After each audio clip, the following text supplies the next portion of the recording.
Hi, my name is Abdul Wahid. I am an English teacher. मेरा नाम अब्दुल वहीद है और मैं एक इंग्लिश का टीचर हूँ. Today's this video is mostly in our local language, so the English speaking people who are making research on English language may not be able to understand. So anyway, but this chart that is right in front of you, I think you people can understand. This one, two, three, internal 4 columns. Okay, so they can help you. This is the examples what I mean to say how to make sentences, and this is for translation, how to translation. If you can, this is for my local language, not being, but these present, and this column, this unnecessary column, and this one, they are universal. Okay, basically it is this and this. Okay, this is important, and this is examples to prove. अच्छा जी, तो उर्दू में हम इसको start करते हैं. तो ज़माना, ये जो चार्ट है आपके सामने, इसमें वो जो एक और मेरा चार्ट है जिसको मैं ये जो है ये जो छोटा सा चार्ट है यहाँ से लेकर यहाँ तक, ठीक है, ये उसी की तशरीह है और उसी को ज़्यादा एक्सप्लेन किया है गया है. अगर ये चीज़ें हैं, इनके एग्जांपल दूँ, एक्सप्लेन करूँ तो ये बहुत ज़्यादा जो है लेंथी हो जाता है. एक तो थोड़ी जितनी आप वजाहत मांगेंगे उतना ही ज़्यादा ये लेंथी हो जाता है. लेकिन अगर आप इसको इतना ही याद कर लें तो एंड में याद तो यही रहना है, ठीक है कि नहीं. तो अब चलते हैं वो जो है चार्ट वगैरह जो है इसकी तरफ. ये तो बहुत से स्टूडेंट जो हैं वो ये ख्वाहिश करते हैं कि जो उन्होंने फिक्रा बनाया है या सुना है या पढ़ा है तो उसका मतलब क्या है, या अगर उनके पास एक उनके ज़हन में एक बात है जो कि है हूँ से रिलेटेड है, तो उसको वही बात जो है वो इंग्लिश में कैसे करेंगे, ठीक है कि नहीं. तो ये उस सिलसिले में ये एक हमारे पास से है, इसमें कुछ तफसील से हमारी हेल्प मिल जाती है. तो ट्रांसलेशन भी इसमें आ जाती है, ज़्यादा पार्ट जो है ट्रांसलेशन का इसमें आ जाता है. तो उर्दू में तो लास्ट एंडिंग साउंड जो हैं ये हमारी बहुत हेल्प करती है ट्रांसलेशन करने में. यहीं से हमें ये हमारी इंग्लिश को कंट्रोल करती है, इसी की मदद से हमारी इंग्लिश जो है वो ठीक रहती है. तो एंड में ये साउंड जो हैं बेसिकली अंग्रेज़ी में ता, रहा, चुका, ता, रहा, सकता, ये 5 साउंड जो हैं ये बड़ी इंपॉर्टेंट है, याद रखें. ता, रहा, चुका, ता, रहा, सकता, ये मैंने अभी शुरू में लिखी हुई है. ता की जगह ती हो सकता है, ते हो सकते हैं, लेकिन सिमिलर ही है, मिलता जुलता, इतना ना फ़र्क नहीं है, आप आसानी से देख सकते हैं. तो ता, रहा, चुका, ता, रहा, सकता, यही साउंड जो है ये बार बार हर रिपीट हुई है. 6 दफ़ा ये रिपीट हुई है, 2 दफ़ा प्रेजेंट में, 2 दफ़ा पास्ट में, 2 दफ़ा फ्यूचर में. तो मर के चलें ऐसे कह लें, ठीक है. तो ये साउंड जो हैं ये बार बार रिपीट होती हैं, कहीं कहीं थोड़ा 19-20 का फ़र्क इसमें आ जाता है. तो अब हम ये हैं कि इसको देखते हैं कि हर वो फ़िक्रा जिसके आखिर में है, हूँ, हो, वो प्रेज़ेंट होता है, ठीक है? और उसकी ट्रांसलेशन करने के लिए हमने कहीं और नहीं जाना. अब ये है से पहले हम देखते हैं कि कौन सी साउंड है, या तो उसमें ता होगा या रहा या चुका या ता रहा या सकता, ठीक है कि नहीं. तो अब हम देखें, अगर ता की साउंड हो तो फिर किस तरह का फ़िक्रा होता है, वो इस तरह का फ़िक्रा होता है. उसमें सब अंग्रेज़ी में तो इंडेफिनिट कहते हैं, लेकिन मैंने इसको बहुत छोटा सा ये कलम कर दिया है, बहुत बारीक बारीक लिखा हुआ है, ताकि ये कोई इतना ज़्यादा इम्पोर्टेंट है ही नहीं, इसलिए इसको जो है मैंने बहुत बारीक कर दिया है. लेकिन ग्रामर में हमें ये वाला जो अननेसेसरी है ये पढ़ा दिया जाता है, और ये वाला असल वाला जो है ये रह जाता है, जिस वजह से हम अरसा दराज तक हम अंग्रेज़ी को नहीं समझ पाते हैं. तो हम जो हैं हमने ये देखा है, हूँ, हो, इससे पहले ता की साउंड है, ठीक है, और ता से पहले जीमर जा की साउंड नहीं है, ठीक है कि नहीं. और जीम और जा से पहले आ यानी अलिफ छोटी या बड़ी है की साउंड नहीं है. तो भाई ये आपकी ट्रांसलेशन होगी इस तरह की, ठीक है. ता इसमें भी है, ता इसमें भी है. अगर तो ये वाली साउंड है, मसलन वो लिखता है ही राइट्स, आपके सामने मैं लिखता हूँ आई राइट, हम लिखते हैं वी राइट, मेरा दोस्त लिखता है माई फ्रेंड राइट्स, यानी डायरेक्ट पहली फॉर्म लगानी है. इज़ एम आर ता है वाले फिक्र में इज़ एम आर की ज़रूरत नहीं होती अगर काम करने वाला हो तो. अगर काम करने वाला नहीं है, मिसाल ख़त लिखा जाता है अब आपको इधर मार की जरूरत पड़ेगी और फार्म तीसरी आप यूज़ करेंगे, ठीक है। काम करने वाला ना हो तो फार्म हमेशा हम तीसरी ही यूज़ करते हैं। तो ये पहले देख लीजिएगा फिक्रे में काम करने वाला है कि काम करने वाला नहीं है, ठीक है। मैं लिखता हूँ इसमें काम करने वाला है, खत लिखा जाता है, इसमें काम करने वाला नहीं है, पता नहीं कौन लिखता है, ठीक है कि नहीं। तो इसमें जिसमें काम करने वाला नहीं होता उसकी साउंड अक्सर इस तरह की होती हैं, ठीक है। इसको मैं बाद में बात करता हूँ। तो मैं लिखता हूँ, अभी ये वह तमाम फिक्र जिसमें काम करने, मैं लिखता हूँ, मैं पढ़ता हूँ, मैं आता हूँ, मैं जाता हूँ, मैं खाता हूँ, मैं पीता हूँ, डायरेक्ट आप पहली फॉर्म लगा दें, ठीक है। एक फिक्र आपके सामने लिखा गया आई राइट। तो और फिक्रे जितने मर्जी बना लें, आई ईट, आई प्ले, आई गो, आई कम, ये आपकी इंग्लिश ठीक हो गई, ठीक है। उसके बाद है हम आगे कुछ भी कह लें, I eat apple, okay, I write letters, I write stories, we play cricket. तो आगे जितना मर्जी लेंथ निकाल लें, उसमें गलती कम कांड कम है, गलती कम कांड सिर्फ यहाँ तक ही होना था।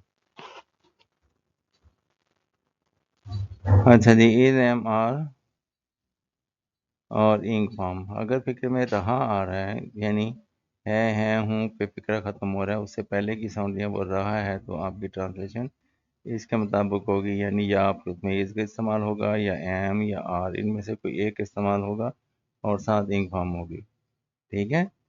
तो अगर कोई एक है और वो आई नहीं है तो फिर आप इज इस्तेमाल करेंगे, आई और यू नहीं है तो इज इस्तेमाल करेंगे।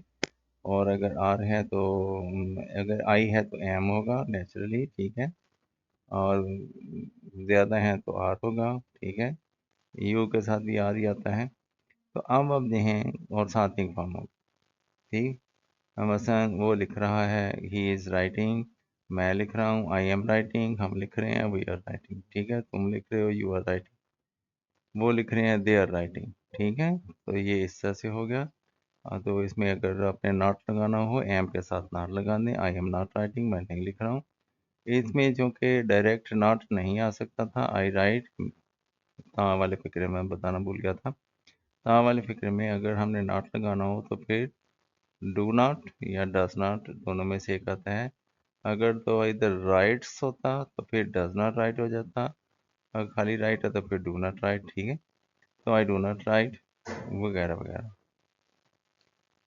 चलें, ये भी हो गया। अब इसके बाद देखिए एंड में है हूँ की आवाज़ है, उससे पहले चुका की साउंड है, ठीक है।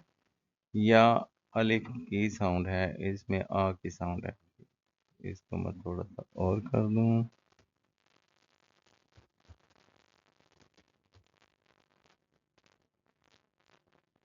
आ की साउंड, ठीक है। मैं लिखा, पढ़ा, मैंने लिखा है, मैंने खाया है, मैंने चुका है, आ की साउंड, ठीक। तो ऐसी सूरत में हम हैज़ या हैव इस्तेमाल करते हैं और साथ थर्ड फॉर्म यूज़ करते हैं। हैज़ हैव के साथ हमेशा थर्ड फॉर्म ही आती है। हैज़ हैव हैड और बीइंग चार अल्फाज हैं, इनके साथ हमेशा थर्ड फॉर्म आती है। तो हम जो है हैज़ हैव के साथ इस्तेमाल हो गई थर्ड फॉर्म। तो ही हैज़ इसका भी वही है, तमाम सिंगुलर जो हैं, अगर बात काम करने वाला एक है और आई और यू नहीं है तो उसके साथ हम हैज़ लगाएंगे, और ज़्यादा हैं तो उनके साथ हैव लगाएंगे, आई और यू के साथ भी हैव होगा। तो एंड के फिक्र में है आ रहा है, उससे पहले चुका आ गया या आ की साउंड आ गई, ठीक है। तो ऐसी सूरत में हम क्या करेंगे, हैज़ या हैव में से एक, मसलन वो लिख चुका है ही हैज़ रिटन, या उसने लिखा है, उसने लिखा है, इसमें चुका नहीं आ रहा, उसने लिखा है, इसकी भी ये ट्रांसलेशन है ही हैज़ रिटन। हम लिख चुके हैं वी हैव रिटन, या हमने लिखा है वी हैव रिटन, ठीक है। तो दोनों सूरतों में ट्रांसलेशन यही होगी। तो मैंने लिखा है आई हैव रिटन, मैंने नहीं लिखा है आई हैव नॉट रिटन। ये डायरेक्ट इन तमाम फिक्रात में एक हेल्पिंग वर्ब ऐसा है, एक वर्ड ऐसा है जिसके साथ हम नॉट लगा लेते हैं। शुरू का एक सेंटेंस था जिसमें हमारे पास ऐसा वर्ड नहीं था जिसके साथ हम नॉट यूज़ करें, ठीक है। वो अल्फाज जिनके साथ हम नॉट यूज़ करते हैं वो इम्पोर्टेंट होते हैं, उनको हेल्पिंग वर्ब कहते हैं। वो दो तरह से हमारी हेल्प करते हैं, एक तो हमें ज़माना बताते हैं और एक हमें वो बताते हैं कि अल्लाह भला करें कि फॉर्म कौन सी यूज़ करनी है, ठीक हो गया। Is it okay. आगे इसके बाद हैं एक और फिर किस्म का सेंटेंस आएगा जिसमें आखिर में है हूँ होगा, ठीक है। उससे पहले हमें तारहा की साउंड होनी चाहिए, लेकिन अक्सर यहाँ पे हमारे यहाँ तारहा की साउंड को यूज़ नहीं किया जाता। हम वो कहते हैं कि वो सुबह से लिख रहा है। ये सेंटेंस इंग्लिश में नहीं होता। वो सुबह से लिखता रहा है। वो लिख रहा है, ये ठीक है। वो सुबह से लिख रहा है, ये गलत हो जाता है। उर्दू में इसी को एक्सेप्ट कर लेते हैं। तो लेकिन इंग्लिश में ये होता है, वो सुबह से लिखता रहा है। अगर तारहा की साउंड है, फिर हैज़ बीन, हैव बीन हम यूज़ करते हैं और साथिंग फॉर्म यूज़ करते हैं। तो एक है तो हैज़ बीन, ठीक है। He has been writing, I you नहीं होना चाहिए। ही हैज़ बीन राइटिंग, वो लिखता रहा है। ही हैज़ बीन प्लेइंग, वो खेलता रहा है। वी हैव बीन ईटिंग, हम खाते रहे हैं। तो ये तारहा वाली साउंड इसमें आती है। ये ज़्यादातर ऐसे स्पीकरों में इस्तेमाल होता है जिसमें सुबह से, दोपहर से, शाम से, ठीक है, और 2 बजे से, जिसमें से का इस्तेमाल होता है, तब उसमें ये ज़्यादातर इस्तेमाल होता है। तो ये हो गया। तो लिखता रहा है। अगर वो सुबह से लिख रहा है, ऐसा सेंटेंस आपके सामने हो, तो आप उसकी साउंड चेंज कर लें। वो सुबह से लिखता रहा है, ठीक है। वो सुबह से लिख रहा है, ये ठीक नहीं है। वो अंग्रेज़ी में नहीं होता, उर्दू में तो होता है, अंग्रेज़ी में नहीं होता। अंग्रेज़ी में है, वो सुबह से लिखता रहा है। अगर आप इसकी ट्रांसलेशन उसके हिसाब से करेंगे तो आपका फ़िक्रा गलत हो जाएगा। तो वो लिखता रहा, ही हैज़ बीन राइटिंग, हम लिखते रहे हैं। वी हैव बीन राइटिंग, वो लिखते रहे हैं। They have been writing. अगर आपने नॉट लगाना है तो आई के साथ जो वर्ड आ रहा है उसके साथ नॉट लगाएं, या पहले हेल्पिंग वर्ब के साथ नॉट लगाएं। मसलन I have not been writing, ठीक है। I have not been playing, we have not been going, किसके साथ नॉट आ गया। इस ऐसे सकता है से पहले अगर सकता, सकती, सकते की साउंड है तो आप इसमें कैन का इस्तेमाल करें। तो मतलब मैं लिख सकता हूँ आई कैन राइट, मैं नहीं लिख सकता हूँ आई कैन नॉट राइट। अब ये सेंटेंसेस जो रेड कलर के मैंने किए हुए हैं, ये बेसिकली ये सेंटेंसेस हैं जो कि हमें ये वो वाले सेंटेंस जिसमें काम करने वाला नहीं है, ठीक है। बेजान चीज़ से सेंटेंस स्टार्ट हो रहा होता है, या जानदार भी है तो काम कर नहीं कर रहा, यानी इंसान भी हो सकता है, जानवर हो सकता है, कोई काम नहीं कर रहा।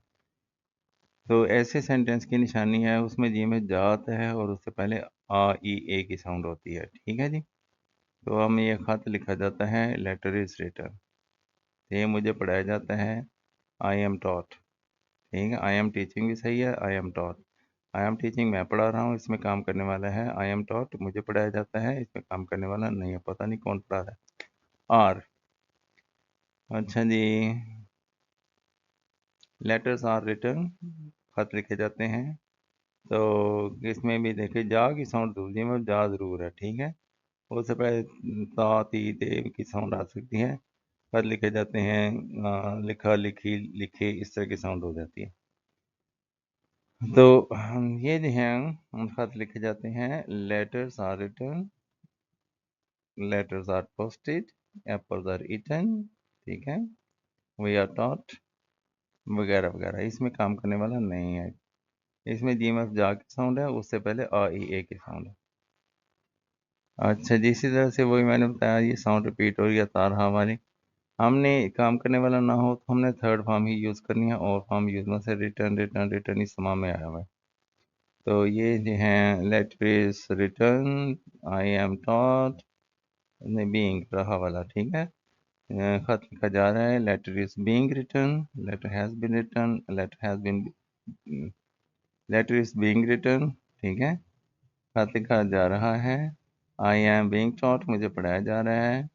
वी आर बीइंग एडवाइज्ड, हमें नसीहत की जा रही है। तो एप्पल्स आर बीइंग रिटर्न, सेब खाए जा रहे हैं। तो लेटर्स आर बीइंग रिटर्न, खत लिखे जा रहे हैं, वगैरह वगैरह। हैज़ और हैव चुका वाली ट्रांसलेशन होगी, उससे पहले जी में जा होगा, उसमें आ ई ए की साउंड होगी। तो ये जो है, इसमें बिन का इजाफा होगा और साथ साथ फॉर्म आ जाएगी। तो खत लिखा जा चुका है, लेटर हैज़ बीन रिटर्न। खत लिखे जा चुके हैं, लेटर्स हैव बीन रिटर्न। सेब खाया जा चुका है, एप्पल हैज़ बीन ईटन, सेब खाए जाते रहे हैं, apple has been being eaten. और तारहा वाले मैंने आपको पहले बताया है, इसमें होगा से साउंड होगी, ठीक है। सुबह से, दोपहर से, शाम से, 3 बजे से 4 बजे से, ठीक है। तो उस सूरत में हम ये यूज़ करेंगे अगर काम करने वाला ना हो तो। इसमें हैज़ बीन हैव बीन भी आएगा, साथ बीइंग भी इस्तेमाल होगा। तो letter has been being written, खत लिखा जाता रहा है, letter has been being written, खत लिखे जाते रहे हैं, letter has been being written, और apples have been being written, apple has been being written. तो एक हो तो उसके लिए हैज़ ज़्यादा हो तो उनके लिए हैव, एक जो है सिंगुलर तो उसको हैज़ हैव नहीं होना चाहिए, उसको आई और यू नहीं होना चाहिए। आई और यू के साथ हैव आएगा, जमा के साथ हैव आएगा, बाकी सब के साथ हैज़ आएगा। मजीद खत लिखा जा सकता है, लेटर कैन बी रिटन। इसमें ज़्यादा सेंटेंस हैं, वो लेटर से मैंने स्टार्ट किया है क्योंकि लेटर कोई काम नहीं कर सकता है। तो ऐसी सूरत में हमें ऐसे सेंटेंस की ज़रूरत पड़ती है जब हम किसी ऐसे चीज़ से हम अपना फिक्रा स्टार्ट कर रहे होते हैं जो कि कोई काम नहीं कर सकती। मसलन जूते पॉलिश किए जाते हैं, शूज़ किए जा सकते हैं, शूज़ कैन बी पॉलिश्ड, ठीक है। और बस ये इसके एग्जांपल्स हैं, आप इसको देख लें। तो वो बातें हैं, वैसे तो मैंने जो दूसरा सिस्टम है उसमें मैंने इसकी प्रैक्टिस करवाई हुई है, लेकिन उसमें ट्रांसलेशन वाला एलिमेंट नहीं था।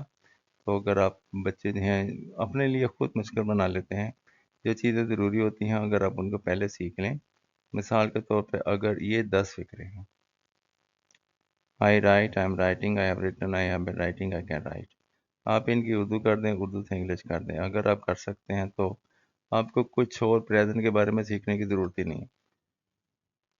तो असल में हमने, अगर आप इसकी उर्दू कर लेंगे, उर्दू से इंग्लिश कर लेंगे, तो इसका मतलब है ये सारी बला बला से आप वाकफ़ हो चुके हैं, आपको ऑलरेडी आता है।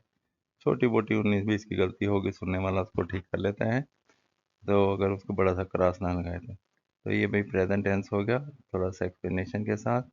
वीडियो लंबी ना हो जाए इसलिए मैं आपसे इजाज़त चाहता हूँ। अपना ख्याल रखें, दुआ में याद रखें। मिलते हैं एक और वीडियो में। अल्लाह हाफिज़।